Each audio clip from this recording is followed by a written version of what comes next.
Welcome back, ladies and gentlemen, to Wuhan, China for this epic clash between South Korea's SK Telecom T1 and China's Edward Gaming. SKT have already secured #1 in the group. They already know their fates. However, they've got to put on a good show here. Edward Gaming, this is a must-win. If they lose, they are out. Their road is done. If they win, though, they are 3-0 on the day, and they will tie-break Cloud9 for the last spot out of the group, pull a Fnatic, win 4 straight, make the top 8. And knock out NA again. Of course, much like Fnatic.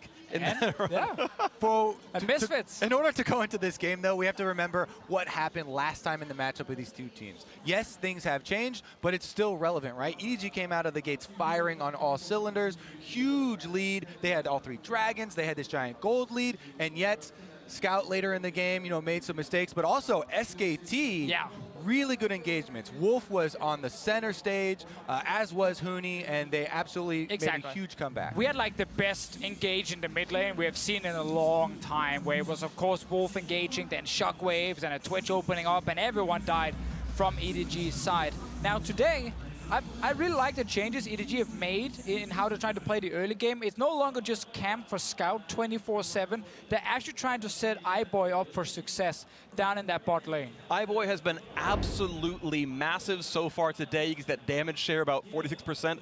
Also, in their win over AHQ, he was the first bot laner to have over 50% damage share in a game. This guy has been absolutely massive. Even in the 0-3 week, in week 1, he was still very good there, but now he's truly carrying. Exactly. They need him in the late game teamfights to be fed and strong because, as you highlighted as well, Kobe, like Scout is inconsistent, and especially in the late game, he's been an issue. So clearly you can't rely purely on him to beat a team like SKT. You need iBoy to play well.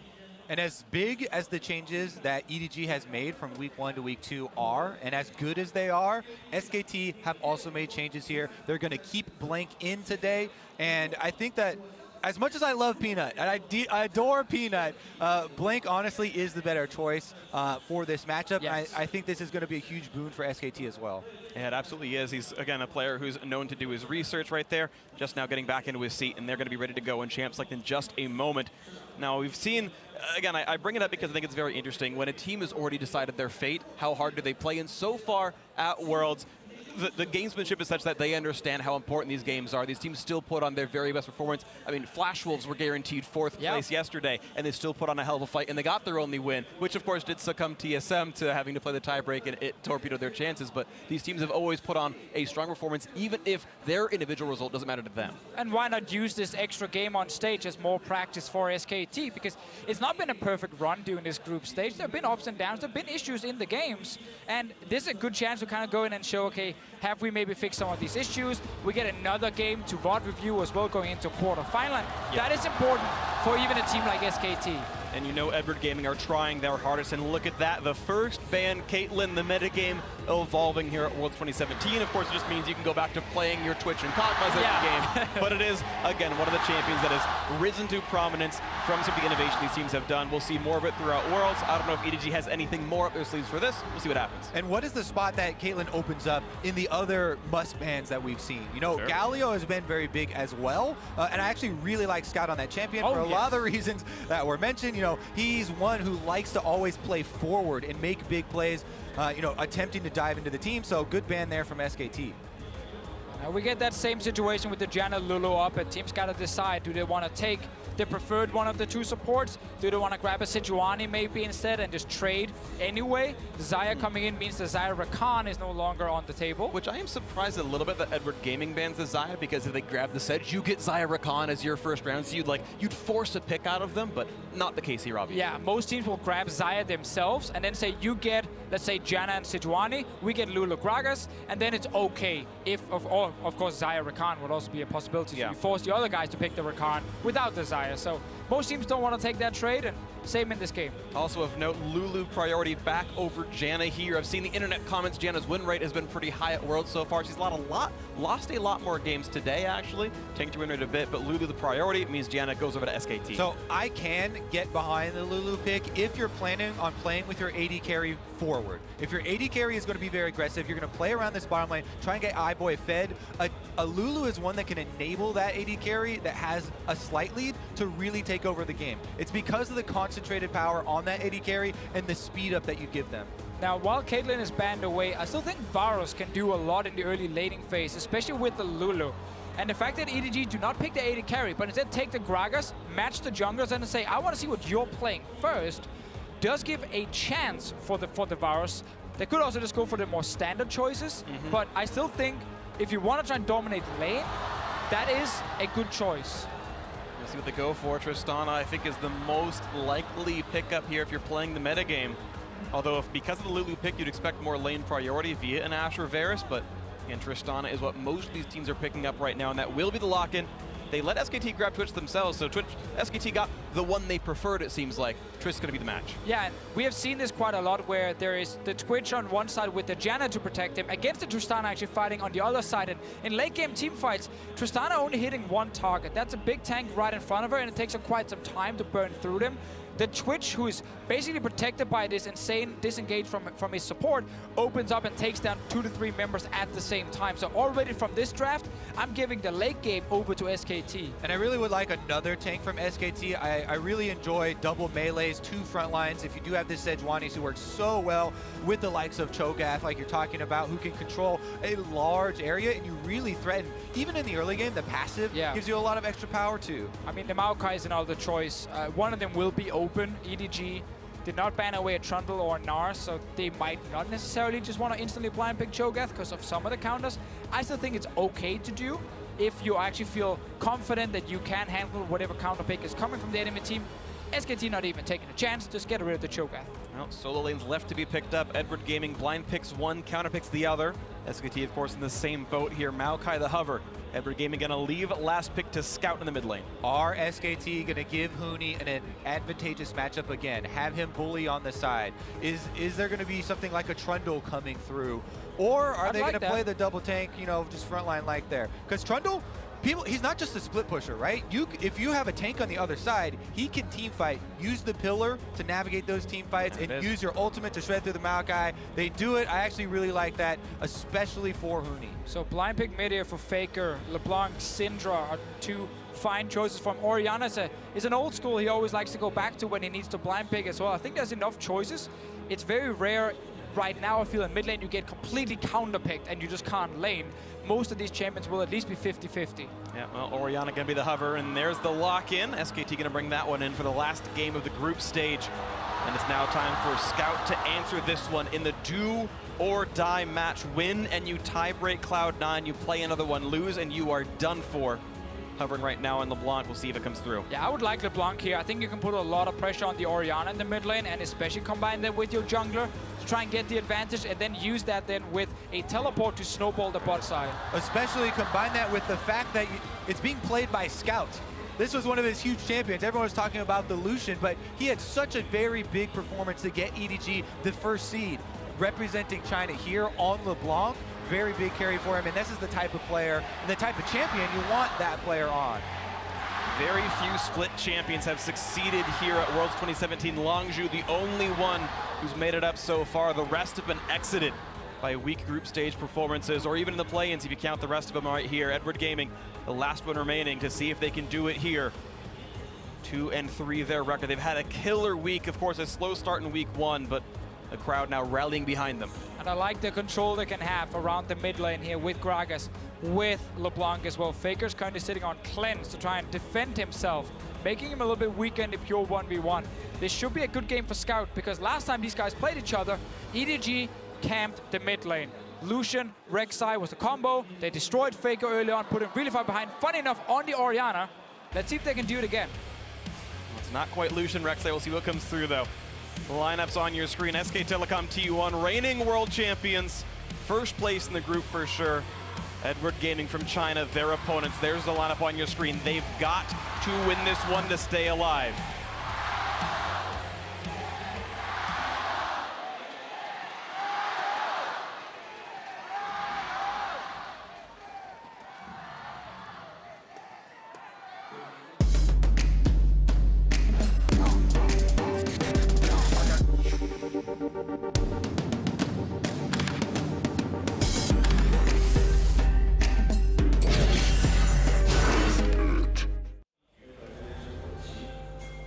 we are, ladies and gentlemen, the last regularly scheduled group stage game of Worlds 2017.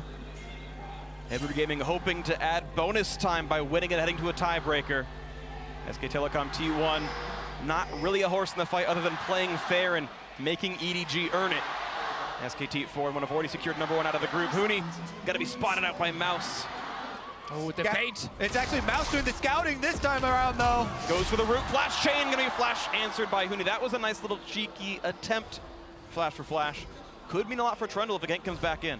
Also, we get Mouse starting W, Scout starting with the chains, and no flash in that mid lane. Obviously, no cleanse from him because he's running with the teleport. It's an interesting trade because the two lanes that you're looking at for each team are, top lane for SKT, but also the LeBlanc lane versus FLICKR. You mentioned the amount of pressure.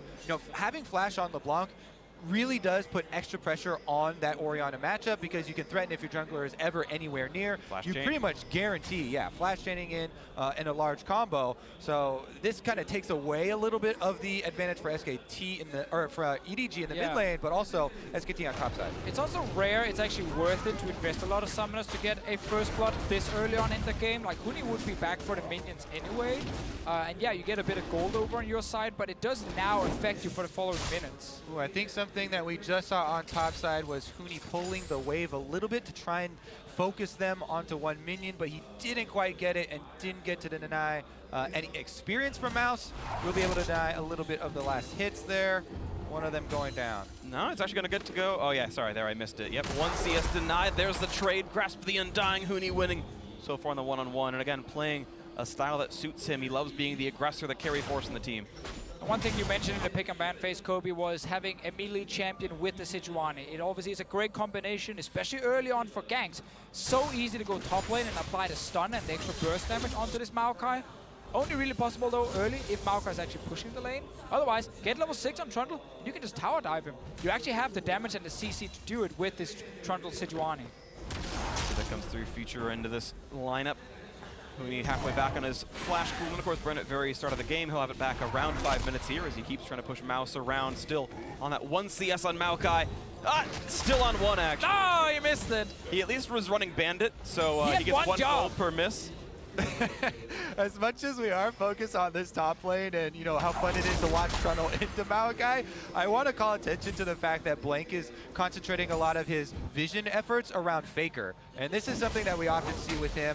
He got both Scuttle Crabs plus wards around FLICKR in the mid lane. That coupled with the fact that the LeBlanc blew her flash early, FLICKR on Orianna, he is not scared of the matchup right now at all. He's pushing in Scout and doing just fine. It's just a good adaptation because this didn't happen last week. There was actually almost no wards around mid from SKT's side, allowing Clearlove to get early ganks off. Not this time around though. Orianna just wants to scale, just want to do anything in the early game if she can avoid it. Waiting for the team fights. We'll see as that comes farther and farther in the future. Of course, SKT have been so good at playing a spread out map, and again, Huni on a champion that can do that. A sneak into the brush for Clearlove. No whip to be had. Bang still going to stealth in, but don't expect a crazy fight. Clearlove will eventually finish his recall. There shouldn't be much of a skirmish here. We see why the Lulu priority came in from EDG. They could have gone to Janna.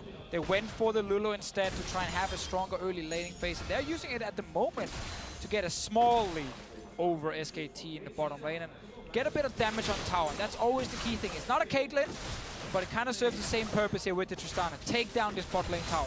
You definitely expect lane priority here. It's pushing forward so far, down to 2/3 HP.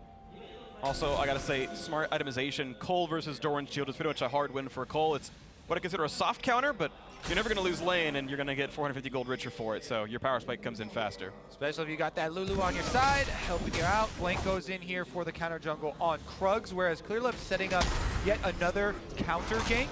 He's waiting for the moment for Blank to go first. And now he's got a good position here. Actually, it's going to happen. Big damage in from Huni. He's got no flash, though. No way out. First blood cleanly secured for Clearlove in front of his hometown. Yeah, Huni goes in there pretty early because Blank is coming for this gank. But Clearlove, the second counter gank he sets up. First was on bottom side, in action down there. He sets it up on top side. They find the kill onto Huni. Yeah, and even better for EDG. They know the junglers were top side, so they get free time in the bottom lane. There's so much damage on this tower in the early game with the Tristana Lulu, showing why it's so effective. And Bang now taking more damage. Got a 300 HP as well. The tornado not meaning much, but Meiko has to take a couple of steps back. He's got to wait around a little bit. Bang actually went for a safer keystone as well with that Warlords, with this turret still close to falling. Another thing to note here is Mouse is walking back to lane. He's saving teleport in case something happens in the bottom lane. Wolf stays alive, but didn't shield the turret. He shielded himself instead. I'm pretty sure he had the option of choosing which one he wanted. Turret's dead really soon. Wolf coming down. He wants to secure the turret now. The cheers here for Clear Love in Wuhan. Big play for him to start it out. Can he finish this game and keep EDG's hopes alive? Bottom lane is the focus now. Turret's extremely low, but both teams have this objective in their eyes. Damage on a Meiko. Here comes Clear Love, though. Will they go for the body slam flash to kill off? Bang is going to find the body slam easily. It's set the flash away. Meiko staying alive. The turret still goes down, though. That's enough of an objective as a 1,400 gold lead for Edward Gaming. Feels great. It's a tower at 6 minutes. We've seen the Cajun lanes get around 8 to 10 minutes. This is so early on in the game. Bang and Wolf pushed under that tower 24/7. Down a lot of CS. Early gold lead for EDG. iBoy and Meiko coming up huge here for EDG in a must-win moment. Meanwhile, on the top side, even though they did get the kill onto Huni, he still has the big CS lead. Mouse trying to make up some of it here under the turret. Huni wants to get some damage on the Maokai first if he wants to set up any sort of kill pressure with Blank. For now, Mouse is just staying safe. Early armor as well. Nice frame. And as I said before, save that TP. So can either use it back to lane if needed or go to the other side of the map. See, that does come through right now. Of course, Huni with flash up shouldn't be too easy to gank, but iBoy and Co coming around. Of course, that ward spots him. Shouldn't be a surprise at all to SK Telecom T1. Normally great with the coordination. Huni going to have to back up, though. Of course, Trundle not good wave clear. We'll have to forsake some of this. In comes Trist. Good damage on a Huni. He'll stay alive through it, but half HP for him. They're just so far behind on the play. Down in the bottom lane, Bang and Wolf have just pushed towards their own river at this point. EDG already at the tower. Exactly. There were a couple of things here. Mouse went for a trade before he left, getting Huni a little bit low. Then iBoy goes aggressive there to chunk him out. So they have full alone time here on the turret. And Huni is scared to walk up to that minion wave. They're getting a lot of damage done. They have a very big lead in the tower pushing game. But that damage is in. And of course, the mid lane, we almost saw a gank come through, but nothing happened there. Turret gonna fall, looks like on this wave. So 2-0 on turrets. Edward Gaming, 2,000 gold up. Yeah, the level 6 Maokai in the bot lane is fairly tanky, so he's gonna try and defend the tower as well. SKT, they realize they're not gonna be able to rush it down, so they try and get something. It's a Drake, but your tier 2 tower in the top lane is gonna take some damage now. They rotated FLICKR over to try and help with the wave clear here, but Huni's getting go. Careful, Huni, 1 versus 3. Rockton's gonna land. The burst damage coming across the shield from FLICKR's Orianna, just enough, plus the King's Tribute keeping him alive. Incredible Break goes down, but this turret could be attacked soon. We really have preferred EDG to just focus on the tower. It's not about kills in this game here, it's about getting structures down. So there's barely any map for SKT to try and defend once we go later into this mid game. Just continuing 2,500. FLICKR now is given wave clear duties. The only AoE champion on the squad right now. Trundle will be sent to the bot lane. Bang without a flash, so he can't really sit 1v1 against this LeBlanc here.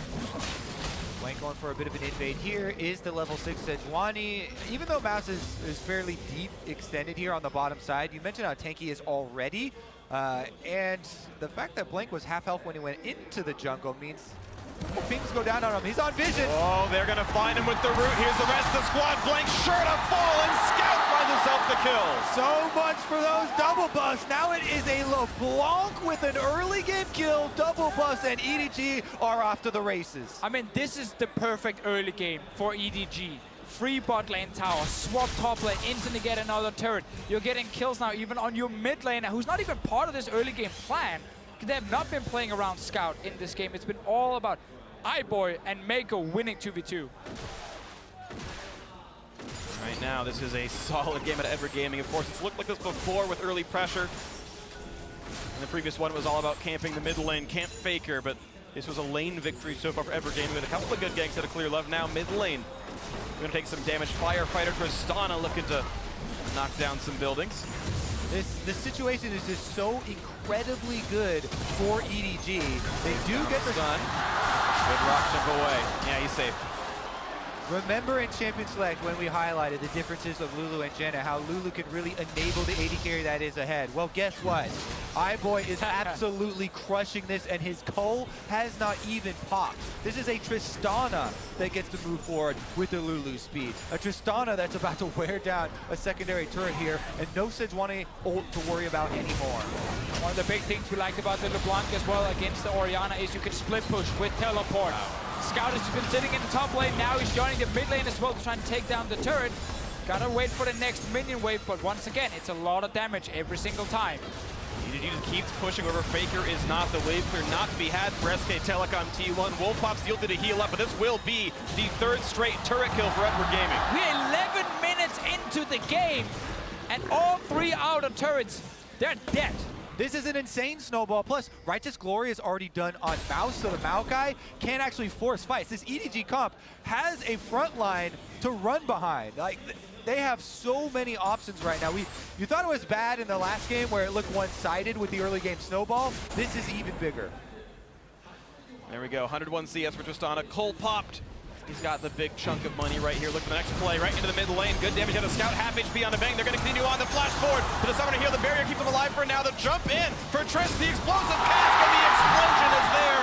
Scout finds his second kill. EDG get another. Kill the AD carry, get more damage on the tower here. Great play from EDG. They're looking so good today, so coordinated as well in their plays.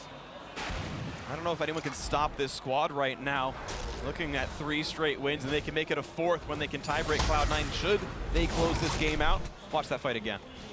Here's the setup from Fog of War. Scout goes in, lands the chain. Yeah, there's actually flash ready on Bang, but he doesn't get to flash before the first chains pop. And that means he's stuck in place at least for a moment, allowing another chain to connect and a bit of extra damage. Just gotta flash that instantly so you actually stay alive.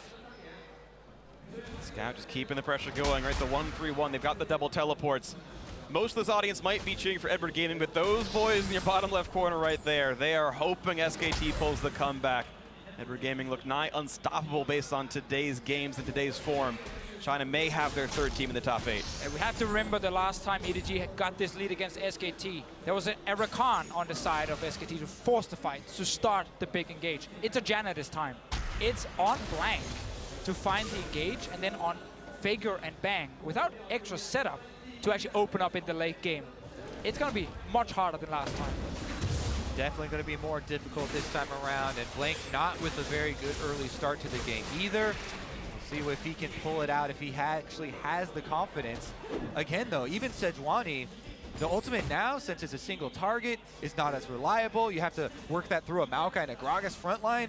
It's just so difficult. There are very few options, and this would be a truly incredible comeback from SKT. Even though the gold lead isn't as big yet, the champion compositions taken into account really determine the story. It's also been much harder for Huni to actually do anything on this Trundle because the towers are just falling around him so fast. There's no lanes he can actually push in.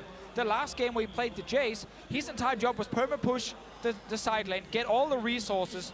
Let's see bot lane. Whoa, that was a big miss on a Blank right there.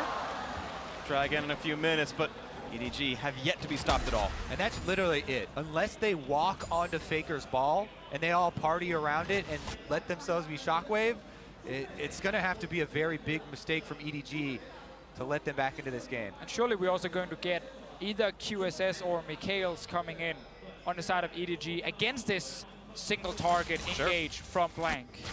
And we'll see if they can keep this one going. Inferno Drake going to be spawning up in a few seconds. And we're gaming. Did give the first one over to SKT as they push top lane outer as a result. Maybe a worthy trade for Epic Gaming. SKT not going to probably have a chance at taking this one away, so the neutral objective will keep stacking for the Chinese split winner. This is a rare time where we really get to examine SKT when they don't have much hope, right? And they are under so much pressure. The defensive vision is the first step that we see common in a lot of their games. You know, they do get behind often, but again, the compositions coming into this one make it more difficult for them to pull out those plays. Still though, the resilience with the control wards within their own jungle, trying to at least give them some areas to work with. I think now if EDG can actually push out top lane, they can secure Rift Herald. So I would like to see Mouse and Scout just swap around the map, so you have your winning split push at the LeBlanc on this lane near the Rift Herald, push out the lane, and then just start the objective. SKT should not be able to contest it, and then you can use that to get another turret.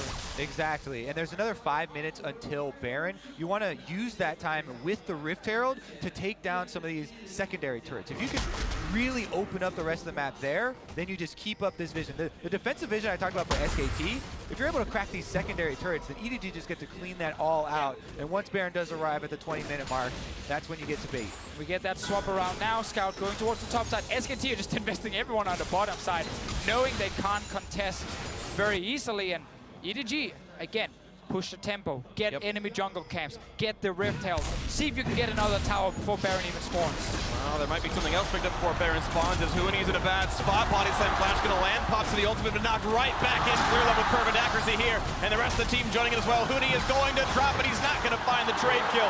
Got a bit close, but iBoy getting his first kill of the game. Yeah, not going down easy here. Clearlove staying in melee range of the Trundle, allowing him to get a lot of health back. Let's see here, Blank. SKT looking for the comeback fight, looking for iBoy, but he's so durable. Knocks back, bang, gets most of the way out of range, but FLICKR wants in.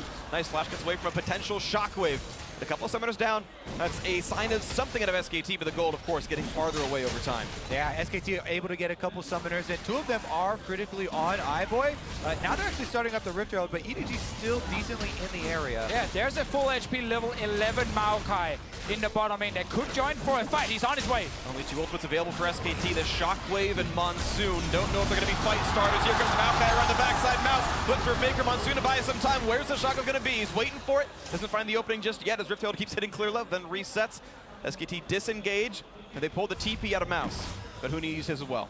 Even that is a pretty good escape from SKT. They're able to get out of this river where the Maokai had flanked them with the teleport, and they do live a little bit longer. The Rift Herald should eventually go over to EDG after they recall and reset after all those shenanigans and be able to clean it up later, though. But you guys talked about, like, how is SKT defending? Why are they often so good at it? Well, small calls like the one we just saw here, important ones. They start the Rift Herald knowing they won't get it for free, just to force the TP from the Maokai and then instantly disengage.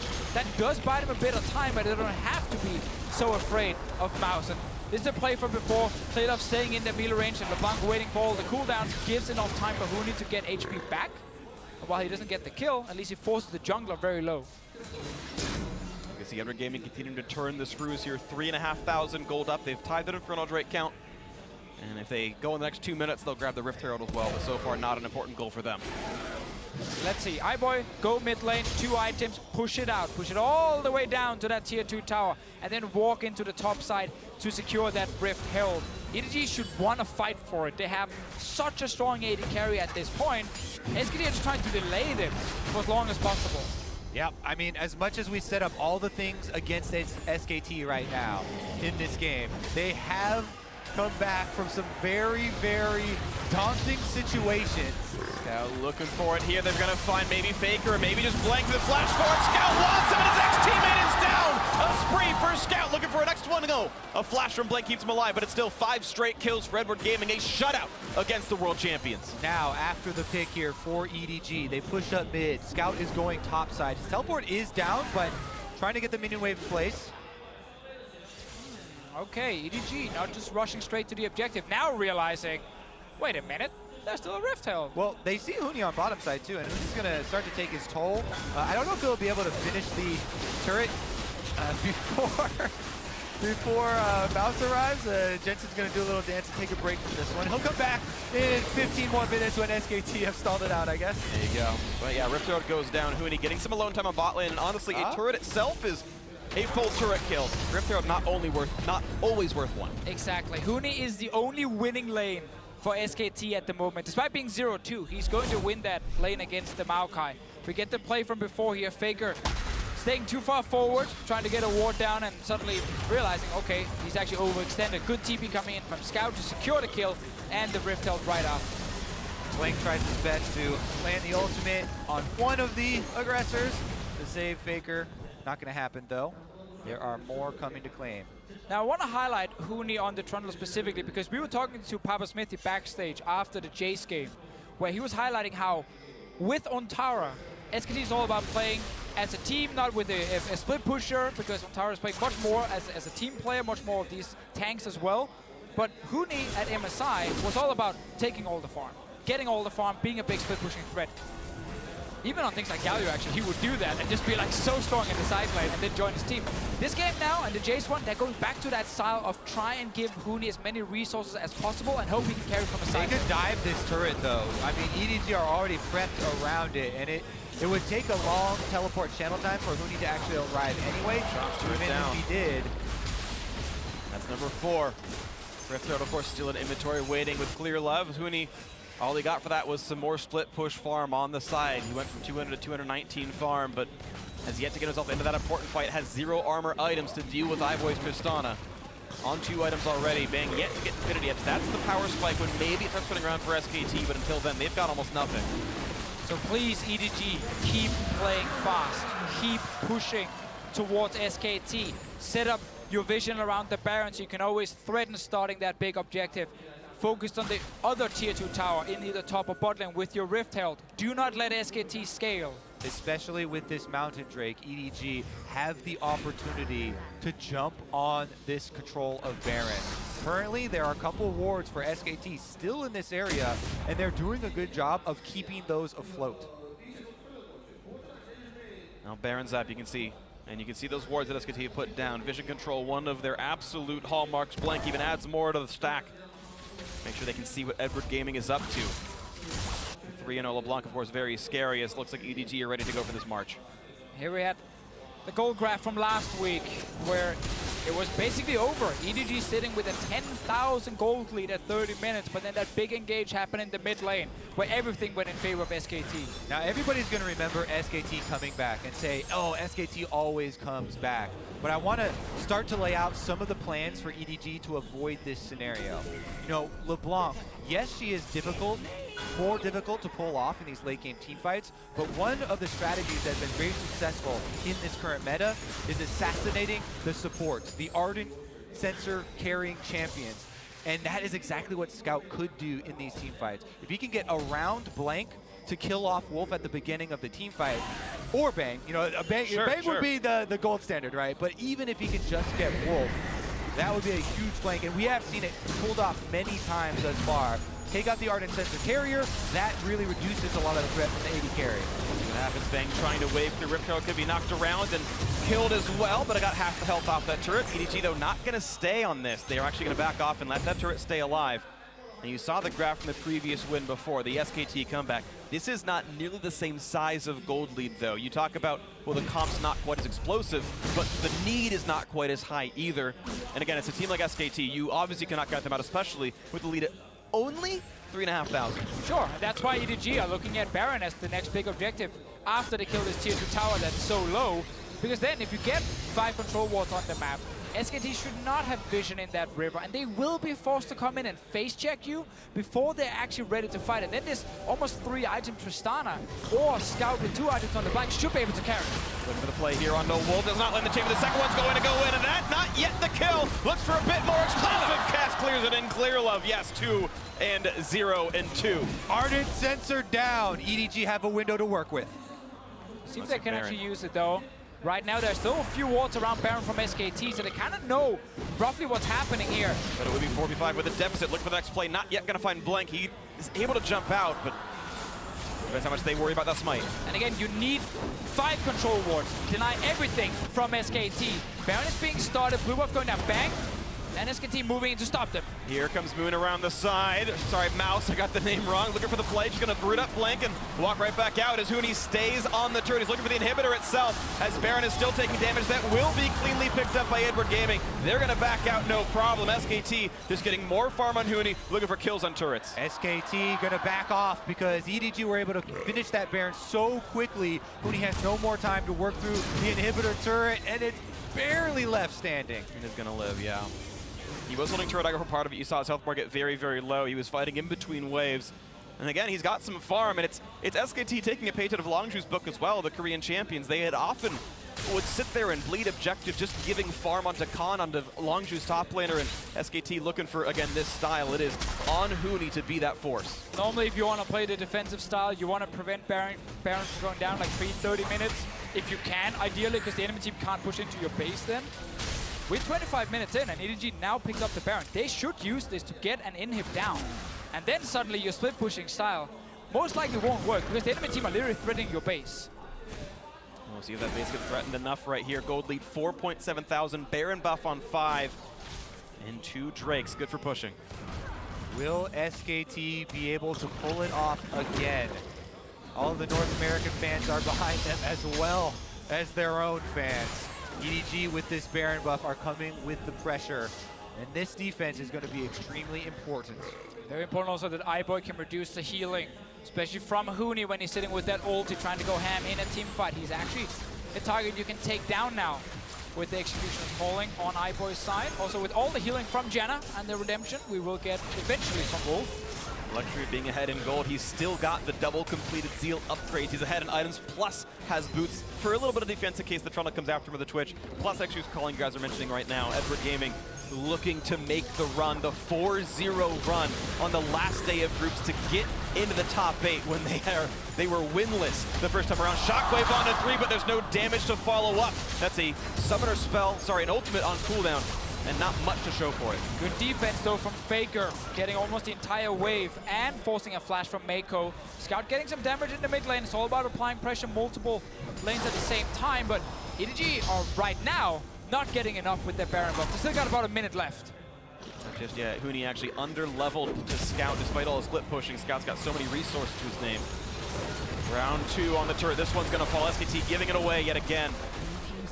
Positive gold lead in Baron buff, hard to defend against. Unless they're able to crack the, good crit there. Unless they're able to crack the inhibitor turrets though. SKT, this is the line of defense that they actually have to hold. The outer turrets are one thing. iBoy trying to make work of it. We have to see also if LeBlanc can actually land the ulti. There is still no Meiko or QSF. Ooh, got a little bit of damage. The pillar was there, but of course able to jump away. Every auto that Scout lands, though, takes several minutes to regen. Very slowly.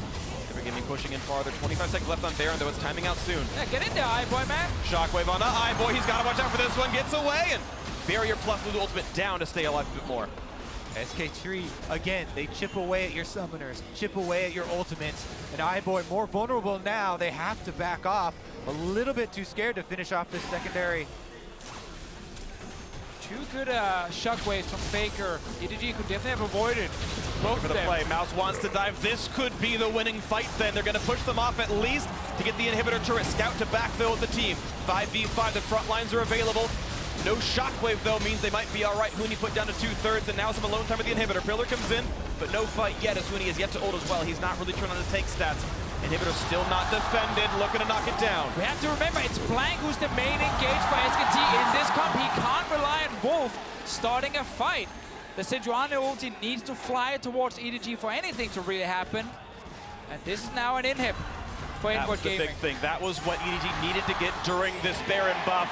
The home crowd chanting, Jayo, refill, be ready for this one. Edward Gaming hoping to make it that 4-0 run, to make it into the top 8. They've cracked the inhibitor against SKT. This time they have to close it out. Cloud Drake picked up, and Scout also fighting for that blue buff with Huni, it looks like. Actually, just fighting Huni. The blue buff had no part in this. Scout gets to regen. Huni kind of the same. Pretty strong champion over there on the side. 305, 6, 8, 10. Flame Horizon coming in soon for Huni, but will it be enough? Frozen Heart is in. That's going to be a nice, pretty important power spike. Going to drop some of the attack speed off of iBoy. But can Huni be invincible enough? Is the engage going to be there for Blank? Maybe onto himself. He jumps in, finds a chain, stays alive. The new setup now for EDG is around mid and top lane. They already got super minions in the bot lane. Baron is not alive for at least 2 more minutes, but they can still wait for that objective and play around it once again because they got that first Baron so early. We're not even 30 minutes in and we're still seeing a 4-item Tristana. I love the fact that iBoy are winning his lane and team, they trust him as well to be a carry. iBoy definitely going to be critical for the 5 versus 5. I'm still as well looking at Scout. How effective can he be on this level 16 mid-game LeBlanc? He's 3-0-2 for his team. He has the Fog of War to work with. Oh. Ulti not going to land for more than a slow. Scout just barely outside the window for it. And that's the key engage ultimate down. It's now only FLICKR's Shockwave that SKT has as a fight starter. So Just look at the ball on the ground here. iBoy can step to the side, always get a few hits on the turret. Big damage out of Scout, looking to knock down Wolf. Summoner heal burned to keep him alive a bit longer. Right now, SKT have Huni pushing out as many waves as he can to buy them time for him to be able to lend more defense to the mid. And they're gonna go with it. Maokai ultimate, go. To zone out the team, push them off the turret. A few auto attacks are gonna be safe for this squad. A smite comes in for Blank, turret's gonna fall. And Huni's around on the backside, gonna pop the ulti on a mouse. Will there be a fight again? The stun from Blank not gonna find much useful. Moving the disengage for EDG, at least for now. Huni now on the chase. They want this one. Mouse at half health. Looking for the re-engage back on a Trundle. Will this be the fight? Scout into the back line. Can't quite get the kills. The reset of the Monsoon. And Azonius pops to buy some time. Look for iBoy. Tristana safe on the backside. First kill comes through for Huni's Trundle. They've got one. And Mouse is too low to get out. This should be two. Shockwave. A good rocket to stay safe, but 2 kills for SKT. Looking for the third. Clear Love is clearly going down. A double kill for Bang. SKT do it again. They foil the engage from EDG. Scout on the LeBlanc tries to go in and gets annihilated. And the timing is perfect. Baron is alive now, but look at EDG. Looking for the big play. Almost got the assassination on a Faker. He wants it. He can't get him though, and he's dead for this one. There is no way out. He pops the barrier. Meiko certain to fall. The ace for SK Telecom T1. The young rookie trying to make the big outplays against FLICKR, but he didn't get the kill. Huni can defend the base. Baron will go over to SKT. The only 4K go down. Back against the walls. Do never bet against SKT. We have to look at iBoy in the team fight and see how many autos he got off in that exchange. Huni was just tanking in the front line, so iBoy sitting up here near Meiko, top of your screen, getting a few hits on the Trundle. Meanwhile, Scout jumps into the back. As we said as well before, the Trundle can teamfight. He's leeching away all these tank stats from the Maokai. That's why they're able to resist iBoy's onslaught, and the effectiveness of the late game LeBlanc not there. He splashes in for it, but gets immediately denied. And Huni also placed a really good pillar in the face of the Tristana. It stopped iBoy for a few seconds. He couldn't auto-tag anything. That's when Scout jumped in at the same time, and iBoy, he came for the king. Yeah, he wanted the reset here off of Faker's death, but he was unable to deliver. Of course, Meiko, obvious to fall afterwards, the ace, and so this is now the reset game, 2,000 apart. And despite Bang, who was down roughly 3,000 gold in that fight, put out just as much damage as iBoy, even a little bit more. And the worst part for EDG is the fact that now the game slows down.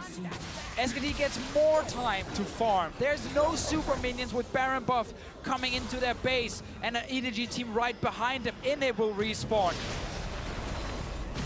Trundle will be stealing their main tank stats.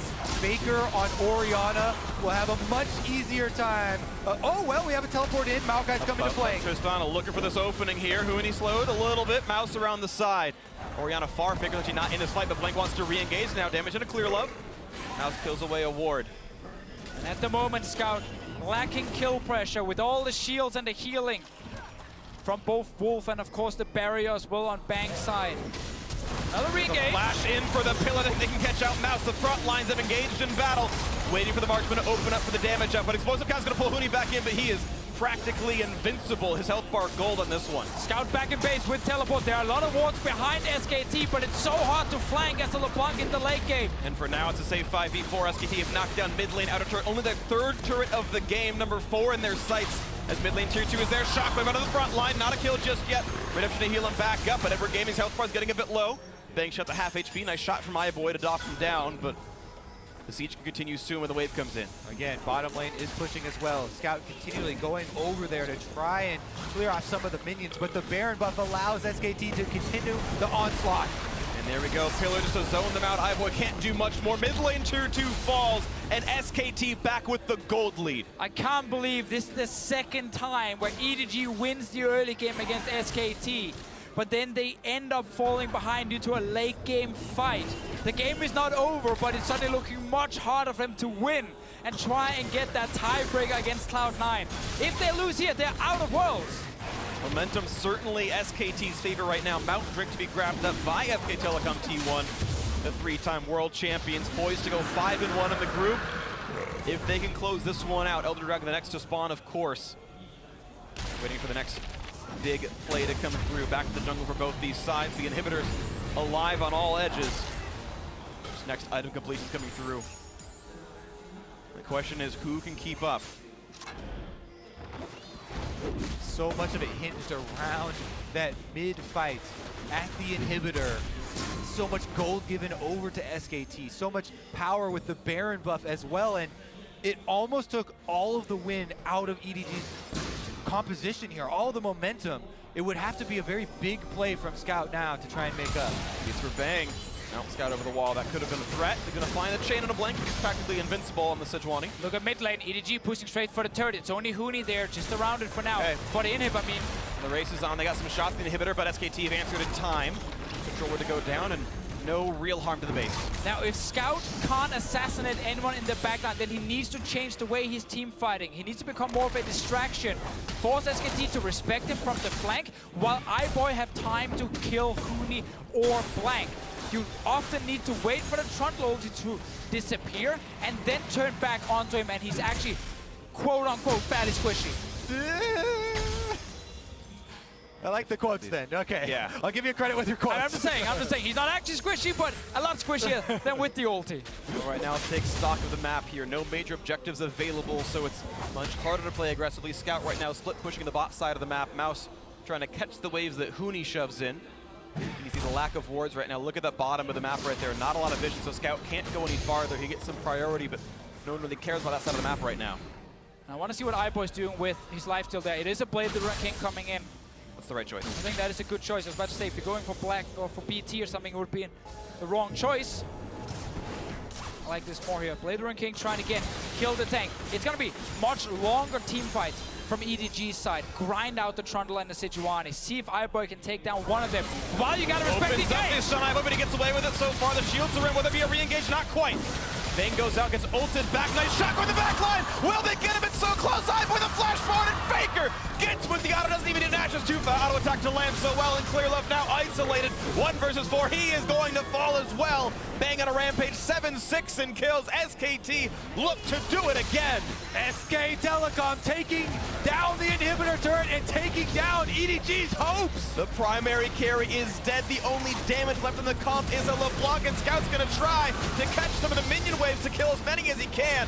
Mouse buys a few seconds as well. The inhibitors gone though. The minions still a few survive. One will break the backdoor bonus. Mouse dives it and kills it. Does this buy the time though? Because Mouse is certain to fall, and he's been trapped up. Next up is Scout. Can he make it happen? Can he get out of the base? He's gonna try, but look at the shots out from Bang.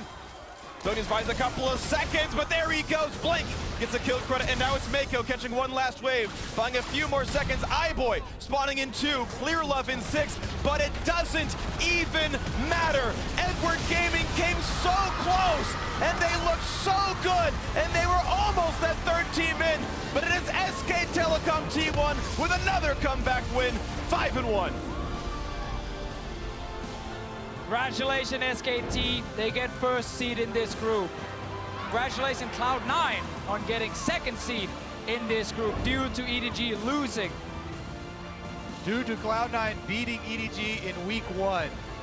Getting that advantage in hand, heading here to week 2. But honestly, SKT, we have to revisit this story once again. So often, calm and collected in their late game, boys.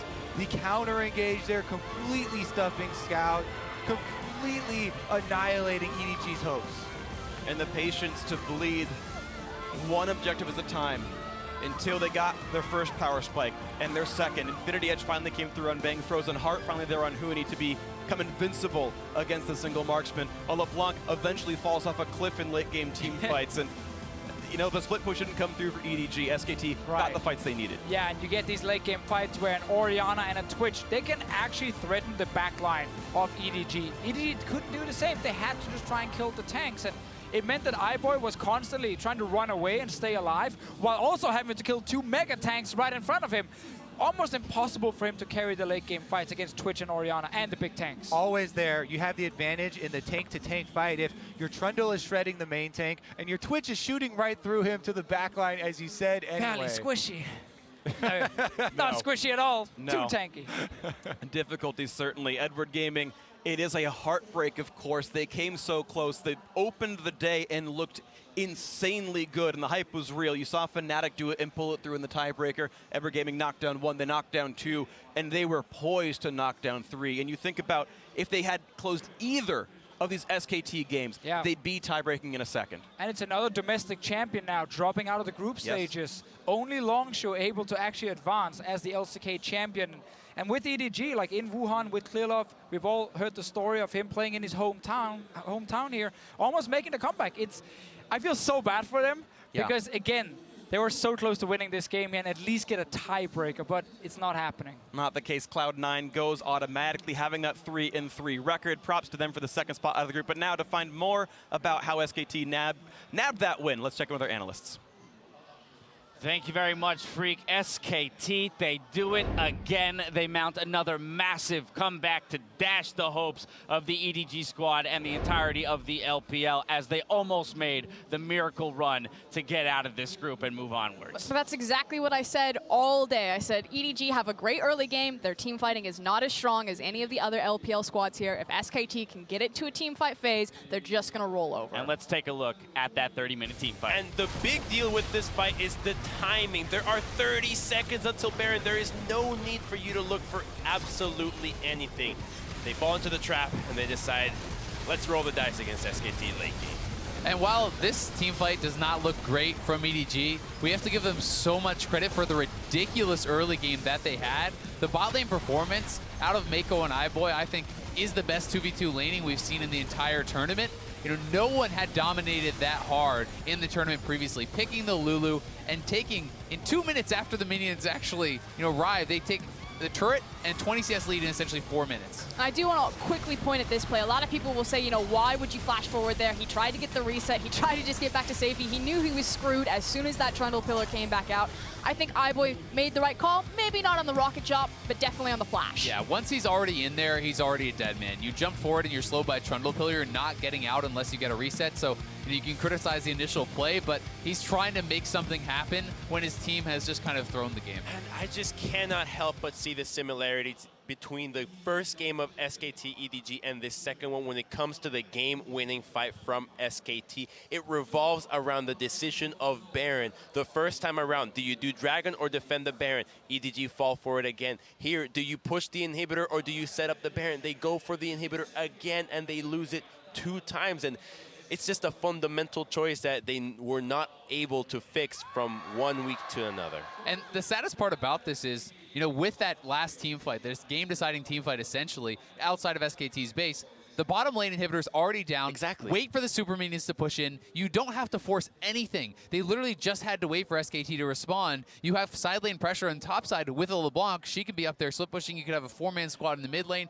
And this is an easy game that you can bleed out. And while I am happy that, Cloud9 now gets out of the group, I'm also disappointed because we've seen such incredible performances from EDG, and they were so close to actually making it into a tiebreaker and potentially getting out of this group. And you have to think that if this week 2 EDG showed up in week 1, they get first in the group probably. Like, they look so good, and this could be a team that really could have challenged some teams in the quarterfinals. And it wasn't just the strength of EDG. It was very clear that you could see the blueprints, the fingerprints of the entire LPL on EDG. They came into Wuhan. They had a conjoint effort bootcamp between WE, between RNG, between EDG. EDG didn't necessarily participate in the first half of it, but taking the Caitlyn, suddenly cleaning up their team fighting, it looked like a lot of the alliances that were built at Rift Rivals were injected into this team to make them go Super Saiyan in week 2. I mean, but it speaks to the pressure of the moment, right? Kind of what you're talking about when it comes to being that close to victory. A couple decisions made differently, and perhaps they walk away with it. But that's what it means to be competing on the world stage. And that's also why we talk so much about shot calling. And there's these certain iconic players that within their regions, people talk a lot about them. In North America, so many times people talk about High and more recently Smithy and the kind of value that some of these guys add. And it's helping with decision-making like that. Being able to stay calm, being able to stay focused, and being able to make those calls. And that's something that Clearlove is certainly known for on the team. But, in this particular instance, they're not able to pull it off. I'm so glad that you brought up High. I know that we had like a bit of disagreement because High's been a bit better on an international stage than, say, someone like Clearlove, but I actually see a ton of similarities. I call Clearlove all the time the High of the LPL because there is just that intangible X factor, something unique about him. The fact that EDG didn't make the finals, he comes back to the team, they suddenly make the finals, they reverse sweep RNG, they try to mount an incredible comeback here, and it's just, he's been such a meme and such a joke on the international stage, rightly so for a lot of his international blunders and performances. But today, the international audience finally got to see what the domestic audience knows that Clearlove has been capable of. Now, while we're talking about him, and since we are going to be saying goodbye to EDG for the tournament, I want to return to what you were talking about at the beginning of the day, perhaps hinting at Clearlove and retirement if the day doesn't go for him as planned. But given their performance today, even in the wake of not necessarily qualifying for the quarterfinals, you starting to rethink that a little bit? I mean, I was terrified that 2016 was going to retire Clearlove. He took a break off. He said it was to try to refocus his mentality. We saw those changes and those adjustments come through when they were able to make that surge on RNG. You can see it here today, the fact that they even fronted a comeback this time around in week number 2.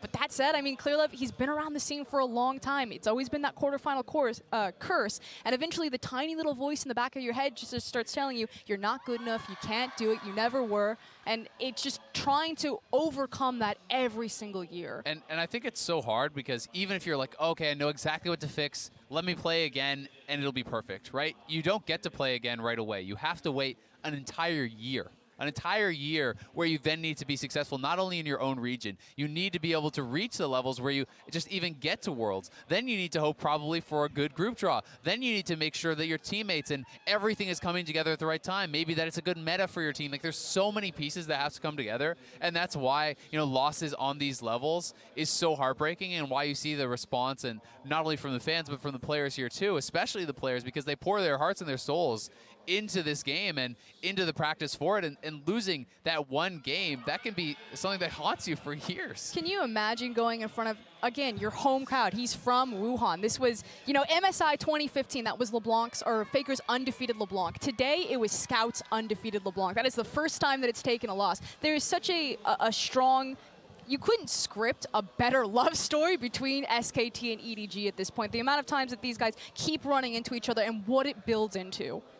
All right, well, today's results mean that it will be SKT and C9 advancing to the quarterfinals from Group A, while EDG and AHQ are out of Worlds 2017. The LPL champions made a great run on the deciding day, but fell just short in a loss against SKT. Well, SKT still remains that incredible late-game team, and the big part of why they are so deadly in that stage is when they draft accordingly. Bang's Twitch, even though they lost tower at 6 minutes, still finds a way to flash forward to continuously pressure the backline. One of the reasons why Twitch is such a powerful pick. Same with FLICKR's Orianna. They just need to draft themselves the tools to be able to execute those clutch moments, and clutch is the adjective that best describes SKT. Yeah, they really are clutch, and clutch again for C9. This is 2 years in a row that C9 is actually depending on SKT after a 1-2 second week in the same group. Last year it was SKT having to beat Flash Wolves for C9 to get through. This year it's SKT having to beat EDG for C9 to get through. 2 out of 2 times they push the last remaining NA team into the quarterfinals. All right, well, as we're minutes away from the knockout draw, and as we just took a look at the standings, the way the groups have broken down, I kind of want to pose the question to you. Which groups, which teams look the strongest? Who do you want to avoid going into that knockout stage if you were to be able to choose? You avoid Longzhu at all costs. Like, this team is on fire. As the Fisher was mentioning, that is the #1 seed that has been able to retain their spot, and very rightfully so, because they are redefining the meta. I am sure they are not going to be strangers to Caitlyn when we come through, and they are playing the top lane split pushers that SKT have been trying with Huni as well. So this team you absolutely do not want to be playing against. I don't want to steal any of the thunder from Longzhu, because I do agree they are incredibly impressive, but I also think that they might have been in the weakest group in terms of the actual performance that we saw from them. Yes, we got some crazy games from GAM, but you know, there was lack of adaptation, a couple of players and teams really choking. Would Longzhu look so impressive if they ran into that iteration of EDG in an early game? And that's really the question I have. They might have been insulated. And that's what I think is actually super, super interesting about all league analysis when you're coming to this international play is it can be super hard to actually compare performances in different groups, right? So while Longzhu looked exceptionally dominant, is it because their group is weaker or is it because they are that much better, right? You know, they handled SKT quite handily in the LCK finals, and SKT tops this group, and while, you know, that kind of math doesn't always play out, I'm very excited to see how they actually match up against any of the second seeds, because I tend to agree that Longzhu is a death sentence for any second seed that draws them. I think every second seed is a death sentence. I don't think anyone actually can take down all the #1 seeds. Just look at them. You've got SKT, Longzhu, RNG, and WE.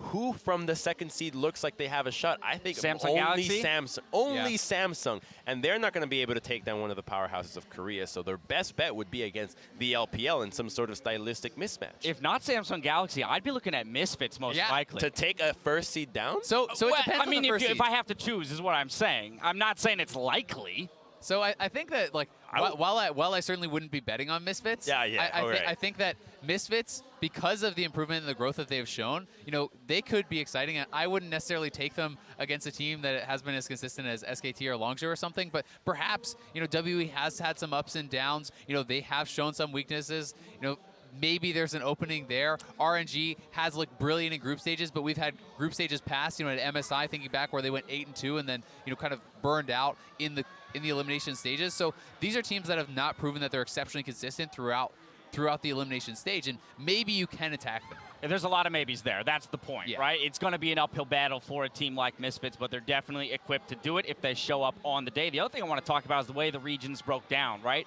Of course, we do still have we did three. break down.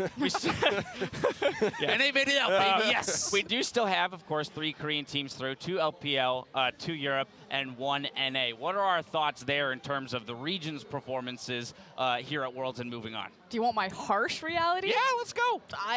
I'm going to get flamed so hard. I honestly feel like the better team didn't make it out of Group A today. I feel like EDG their highs were much higher than the highs that we saw from Cloud9. And while Cloud9 were more consistent from week 1 to week 2, and that's why they deserve to take the spot, if I'm talking about at both teams playing at their best, the best performance that we saw from EDG outclassed almost everyone versus the best performance that we saw from Cloud9. I think everyone would agree with you. You're too nice. That sounds really accurate. I'm scared I'm going to open up social media. We're like, yep. So maybe some diehard fans would disagree, but yes, Cloud9 deserves to get out because they had a better week 1 performance, right? But are they the better team overall? No, I don't think so. I think that EDG showed higher highs, but at the end of the day, you have to succeed in the format that is given, right? And so much about Worlds is consistency, and we see that time and time again from the Korean teams. We do not see that time and time again from the other regions, and that, I think, is why you see them, you know, falter at Worlds, and why we saw so many #1 seeds, you know, getting eliminated is because of the lack of consistency, not because of how good they can be at their best. When you look at G2, TSM, EDG, and the Flash Wolves all falling out in groups, it's not because these teams can't have great moments, it's because they didn't have great moments consistently over 2 weeks. And that is what it takes to succeed at Worlds. And this is all before we even begin the conversation around the meta and the way it's developed here at Worlds, right? It's usually when we get to those best of 5s, when people start bringing out those pocket picks, we start seeing the MF supports of last year really throwing wrenches and stuff. Exactly. So it's going to be exciting to see which of these teams, again, in practice. We got the Caitlyn innovation here, and which ones will be quick to adapt and who will come in kind of striking the first blow in those best of 5s. I think that is going to be super exciting, also because we know that the Korean teams are usually so confident about making it out of groups that they're willing to save strategies. They're willing to hold back things. When you think about MF in the semifinals, Rocks versus SKT, that was not shown at all. Zyra became a big pick in the quarterfinals and going forward, not in the group stages. I'm very excited to see what innovation is going to come forward, and also, honestly, how the brackets shape up, because we could have one side of the group with 3 Koreans. We could have them split up across. You know, if you get that 3 Korean side on one side, it almost has an amazing chance for the LPL. I've got to cut you off because it is now time for us to go ahead and send it down to the LPL's Rendong for the draw of our knockout stage matchups. 淘汰赛阶段的抽签仪式现场，大家好，我是任栋。大家好，我是余生。是的，那么曾经怀揣着冠军梦想的24支战队，到目前为止只剩下最后的8支战队了。那么接下来让我们一起来欢迎一下他们。首先，分别是1号种子 down to 8. 他们分别是 SKT、龙珠。 Running through the teams of Pool A. These are the first seeds out of their group. Wolf, the representative from SKT, Gorilla of Longzhu, Ming of RNG, and Zero of WE. On the flip side, we've got the second seeds qualifying through. Jensen from C9, Caps from Fnatic, Kuve of Samsung Galaxy, and Maxlor of the Misfits. You have to love how happy Caps is there. He can't help himself. They made it. I mean, they did what EDG almost did. The fact that we almost had 2 teams go through like that is phenomenal. It's always nice, though, that we got both EU and NA out to quarterfinals. Running through some of the rules, of course, don't worry. We've got plenty of people behind the scenes checking every single one of the picks to make sure that the draws are validated, and we will deliver that information to you as we receive it. 我们接下来将要请出今天的筹钱嘉宾，让我们欢迎 OMG Icon。有请 Icon。So Icon. Oh, go for it. Yeah, Icon is the mid laner for OMG. A lot of people will recognize as Cool was the former big mid laner, but he actually transferred teams to Newbie and then to LGD. Where do I get my hands on a suit like that? He is very handsome. 接下来请 Icon 开始进行抽签。Beginning the draw.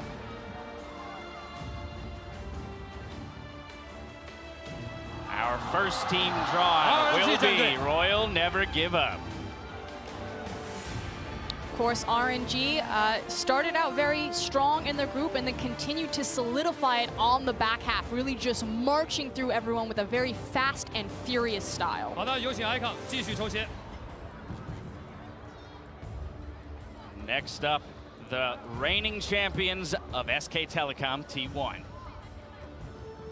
You have to feel SKT like everyone is going to be hoping to dodge Samsung. I think that is really the #2 seed that no one wants, because although they showed a lot of weaknesses, we know how high their highs are, talking about teams who can improve. They did take SKT to a Game 5 in finals, which had never really been done before. So that is one of the reasons why you truly want to WE, the third team picked, will go to the opposite side of the bracket.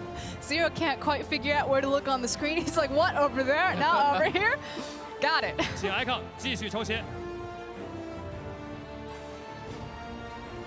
No surprises there. Longzhu, the last of the 1 seeds. And this does mean this opposite side of the brackets for Longzhu and SKT looking like. So, you know, that is potentially something that could be set up for that finals. I mean, the 2 Chinese teams as well, right?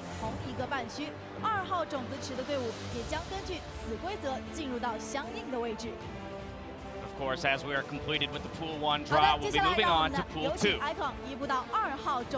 No Pool 2 team can be on the same side of the bracket with the Pool 1 team from their group. That's the important thing to remember here. So we're going to be doing a lot of shuffling, probably, until we can slot everyone correctly. C9, they slid in here at the end as SKT helped them out. Yep. Let's see where they end up. Team WE will be their matchup. And I actually think that's the most preferential draw possible for Cloud9.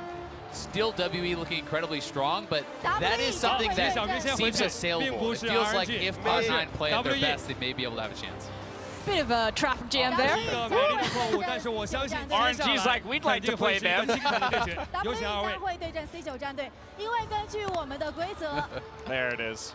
I want to confirm just for the viewers that this is correct. C9 versus WE, just so there's no confusion. Have bees in his collar? Because that is some style that I want to take. His name is literally Icon. I don't know what you want. Our next team to be drawn from Pool 2, who's it going to be? Fnatic. And it's the European LCS's Fnatic. Yeah, speaking of just sliding in there, Fnatic made the hero run. Captain's like, me? I'm on Fnatic. I am. RMG Fnatic. What are our thoughts on this matchup? That's a scary LPL squad. It is a very scary LPL squad. I think so many people are going to be hyped for Reckless versus Uzi, 2 of the biggest bot lane stars in the entire world, going head-to-head. Only 2 teams left to be drawn, Samsung Galaxy and Misfits. And it will be Samsung Galaxy of the LCK. Gonna have to see where they go, because that really is the second seed that everyone's talking about, and it's gonna be an all-Korean affair. That is A spicy quarterfinals. Yikes, that matchup is going to be quite something because Samsung will have to really bring the heat if they want to keep up. This means that the last matchup will be SKT Misfits. We will, of course, complete the draw just to confirm. But, oof. The suspense, it's Misfits. And while it is SKT, and yes, SKT is the favorites, and yes, they're the 3-time world champions, they showed a lot of weakness in the early game where Misfits really did excel. So maybe a way in for this team. Who looks more beatable out of the LCK teams, Samsung or SKT? Samsung. Going through the matchups one more time for clarity. 肯定会在广州上演属于所有英雄联盟的一场非常精彩绝伦的一场又一场的好戏。 I mean, Misfits, the team that says that they want to win it all. What better way to do so than the first quarterfinal match against the reigning champions? Yeah, I mean, challenger to quarterfinals. How about challenger to semifinals, taking down the world champions? Well, that brings a close to the knockout stage draw, which means that we get some time to talk about 4 very intriguing matchups. So, what's the first one you guys want to jump at? Samsung Longzhu. That's really the one that seems like there is a smaller disparity between the two teams. So that's the one that I want to see. Even though I think you can almost always expect Longzhu to come out ahead on this one, I think that's the one where you'll have the closest game out of all of them. There's also a huge stylistic mismatch there. You have Longzhu, who are just the sprinters coming out of the finish line. They've got the crazy, wacky picks. And then you have Samsung Galaxy, very slow, patient, methodical, as well as the cool clash between Cuvée and Khan. And I'm really excited to see it because it has been that stylistic difference and because of the adaptations and the changes we've seen in the Week 2 meta. You know, the Caitlyn coming in and some of these different picks that have been coming out and really kind of shaking things up because Longzhu, we know their style. They stayed true to that style in the LCK. They stayed true to that style in the group stage. And I think that Samsung will have to make some adaptations, but there's been kind of a sampling of choices that have been presented by some of these teams in Week 2, and they can maybe try to find out what best fits their style. All right, well, that, of course, is only one of the 4 matchups. We have, of course, C9 drawn against WE. At first glance, your gut check was perhaps the most preferable draw for C9? I actually kind of think that this is almost like mini Longzhu versus mini Samsung in a sense. We talked about stylistic mismatch. Contracts is hitting hard, he's hitting fast, so he's hitting early. And Team WE, while they showed a little bit of diversity, you know, starting their games a bit earlier using that Caitlyn pick, they have been a very slow and steady, the Elder Dragon team. I do agree with Azael's sentiment completely. If you're Cloud9, this is probably the best team out of the 4 you could have gotten out of the ones that all look the strongest. So if you're an NA, this is the one that you can actually look forward to potentially having a shot, although I wouldn't be too excited about it. You do have some similarities in the champion, or rather the players that have been stepping up to the plate in order to put up a fight. It's also our 2 play-in representatives, making it all the way through to clash in quarterfinals. Yeah, the 3rd seeds from both of their regions. Fnatic up against Royal Never Give Up. I also want to talk about the Misfits SK Telecom matchup because, again, we talk about the weaknesses exposed for SKT being the early game. What were the things that Misfits like to attack and showed us in Week 2 with some definite early game focus? Their coaching, I think, has been really intelligent as well, and all the risks that they're willing to take. Like, this is not a team to shy away from a risky strategy. So we could see kind of like a more refined Gigabyte Marine style play coming out. You know, we had the Yasuo counterpick top, we had the Blitzcrank, we've had some of these different styles, and I think that they're not afraid to go right at a team and try something. Well, it's not just the early game, though. The preparation here, you look at SKT, they have been quite predictable with what they're doing with this roster. You have Huni, you know what he's going to bring to the table, and clearly SKT has been favoring a certain style. I don't think that you can expect the whole Fizz Jace composition once again, and so if they stick back to a safety net of the late game and you go with a split pushing top, then it does open up the Misfits preparation and the coaching team to cook up something that could potentially give SKT a run for their money. I think the alternating junglers could be very interesting in that matchup as well, just because we look at Maxlore as one of the linchpins to Misfits' success, right? If he's firing on all cylinders, he's definitely one of the big leaders for the team. But will Blank or Peanut be able to download him and figure him out? And I think that's really hard to do because Maxler has been adapting from game to game. It's not just this idea of like growth, it's the fact that he's also downloading people as it happens and then adjusting his pathing and opening up these opportunities for Misfits to find their success. Just a little bit of a highlight of the matches to come, but now let's highlight some of the players that we believe stood out in the final week of the group stage. Here are our Best of the Rift, brought to you by T-Mobile, America's best unlimited network. We've got EDG's iBoy, Longzhu's Prey, RNG's Uzi, and Misfits Gaming's Maxlor. First up, it's EDG's AD carry, iBoy, who stepped up for the team as they almost managed to come back from going 0-3 in the first week. The miracle run that could have been. That said, EDG go home, but iBoy can hold his head high. He is known as Baby Uzi domestically. He took down Uzi, said, no, please just call me iBoy, and he showed everyone why he's the I-Man. This guy is absurd. It's a Mr. iBoy to you. Flashes forward, hyper aggressive, great at orb walking and dodging these skill shots in and out of team fights. And this is a guy that you know is going to be back. He looks so good this year. It definitely dealt with the pressure of the team building around him and winning through him in a lot of these games for a rookie. That's awesome to see. The LCK champions, Longzhu, went undefeated in the group stage after some solid performances by their AD carry, Prey. Yeah, I mean, Prey, if it wasn't for FLICKR's incredible playoff performance, he probably would have made the top of the #1 player to watch at this World Championship. You cannot argue that this guy is the best remaining AD carry here. He has been putting some ridiculous numbers. And this team fight you see, I believe this was a game he had 1,500 damage per minute. He and Gorilla, longtime duo, are just the backbone of Longzhu Gaming. You said best remaining AD carry here. I'm going to go one step further. I think he was the best AD carry at the tournament. Strong words. If iBoy played like he did today every time, Prey has been a god. Right, there might be a case, but Prey, exactly. that picture of consistency at such a high level. Now RNG managed to secure the first seed, and their AD carry Uzi now has his eyes on finally winning a world championship. He's still looking for that first world title, but a dominant group stage and first seed into the quarterfinal puts him in prime position to move forward and snag it. If the meta continues to evolve around the bot lane, I'll be very excited to see what he is able to accomplish in the bot lane. It's not just him, it's also his partner in crime next to him in Ming, but you are correct. Uzi is just entitled to miracles sometimes, because he's Uzi. I love it. I love it. I wish I was just entitled to miracles. Me?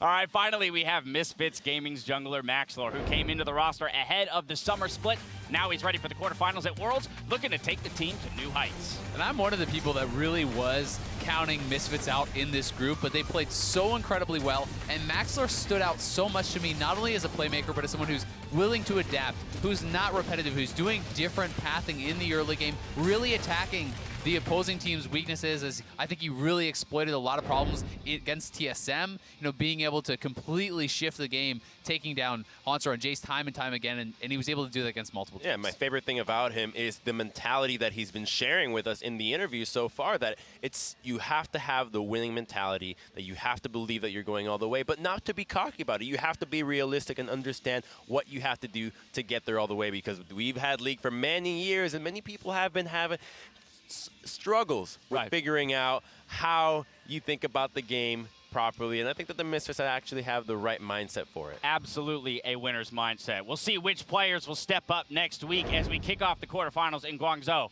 From first CS till the final team fight, you can follow the Best of the Rift in more places than ever before. T-Mobile, America's best unlimited network. Now, as we round out the group stage here in Wuhan, let's check out some of your big plays from the final week, brought to you by Acer Predator. First up, EDG's iBoy came up big as Twitch in their game versus AHQ. At Fofsachi, I hope I said that correctly, was surprised, saying, wait, iBoy is actually insane at League of Legends.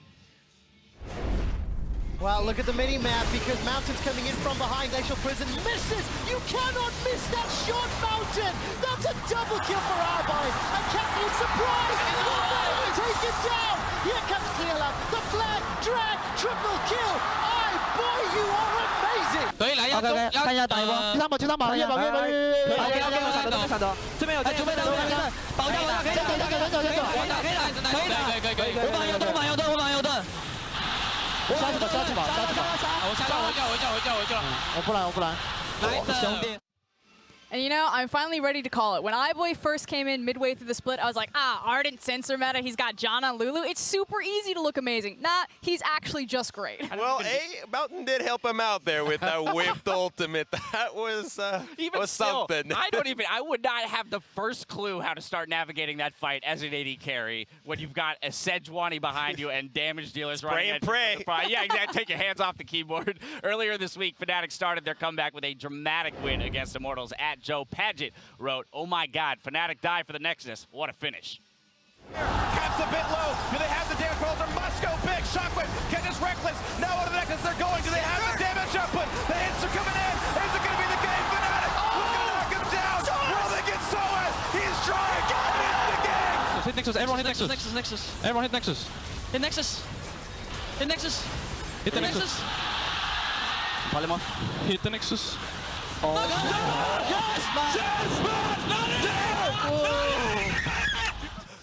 You can hear the excitement. That was actually the beginning of the miracle comeback. No team had ever gotten out of groups starting 0-3. Fnatic started 0-4 and got out of groups, and that was their first win on their road of 3 more coming after. I just can't believe how calm those comms were. It's just like, Nexus. Nexus? Nexus, hit the Nexus. Everybody? Nexus? Are we hitting the Nexus? Yeah. And then a Janna auto of all things at the very last moment secures it. Longzhu's Prey somehow managed to escape in a crucial team fight against the Gigabyte Marines. At Motosoto tweeted, "Prey is so on another level right now. This guy is amazing beyond words."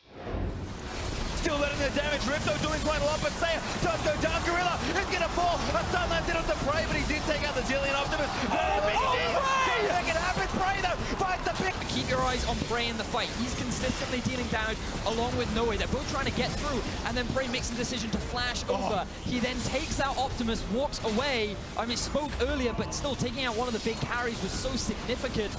That is why Prey is the best.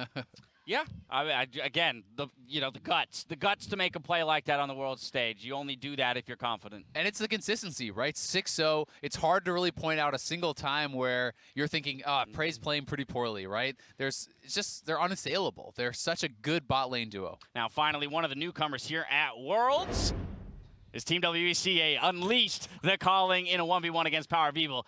Eki Lopez said, "GA is one guy from groups that has stood out for me, doesn't lose lane, and makes big plays." 957 mistiming the knockup on Power of Evil, and GA looking for the 1v1. Can he outplay the ultimate? Trying to solo it out. He can with the miasmas. Go from Power of Evil. The final shot of culling. 要装逼小心点。但没中呀，没中呀。可以。哇！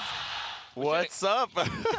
Should have counted them. I don't know how many culling bullets there were there, but he hit every single one. I just am very curious to know what the actual number is. Now, as the dust settles on the group stage here in Wuhan, let's look forward to what's coming up next week. We've got our first quarterfinal between Longzhu and Samsung Galaxy next Thursday, starting at 4 p.m. local time. That is 1 a.m. Pacific time and 10 a.m. Central European Summer Time. There's 4 big matchups coming your way, so be sure to tune in. Remember to join Jat, DeFicio, and Papa Smithy for a special edition of Worlds tonight as they revisit their Worlds Top 20 list post-group stage. Now for myself, the casters, and the entire live broadcast crew, thank you for watching, and we'll see you next week for more Worlds 2017. Good night.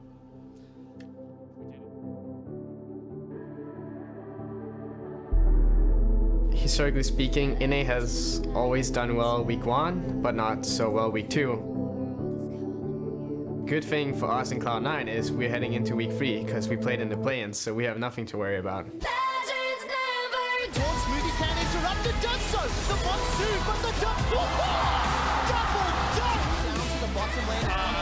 Is around, but look at the minimap. There's support coming down. Great little bramble smash comes down, and Contracts bashes to safety. Forced to use the collateral damage to get even further away. Contracts takes down Mouse, but look at Cloud9, they're low. There's one in reply. Impact's down. Edward Gaming keeps their hopes at playoffs alive. I mean, surely it can happen a third time, right, guys? I mean, right? Van continues to get zoned away by Mountain, while Huni and FLICKR get shut down inside the Cataclysm. FLICKR's going to have enough time to rip walk one last time. AHQ, they're not being challenged. SKT, they can't stop them. AHQ are onto the inhibitor. They turn for the kills, trying to get 1 or 2 more. And AHQ strike down SKT. iBoy sidesteps them. Look at that. iBoy's got himself 2 already. The engage from Mouse is Zip goes down to Scout. Liquid Gaming want to make playoffs with Wuhan on their backs. Here comes Fizz, he's gonna be in range of the Shark. It's gonna land, he's gonna jump down, and Maokai is dead. Huni's gonna win the game outright, he's onto the Nexus already. Cloud9 have blocked the macro management. The #1 seed for SKT Telecom has been secured. Guys, I mean, right? I'm looking. Okay. Nice, son. Good watch. Gosh. Nice. And now 3 versus 5. They can only sit back and watch as their exit is complete. Cloud9 improved to 3-3, and they are now SKT's biggest fans. Outside of not picking Lucian, how are you guys going to beat SKT?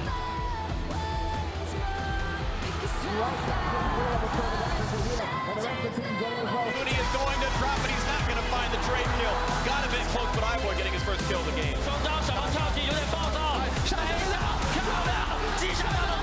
But 2 kills for SKT.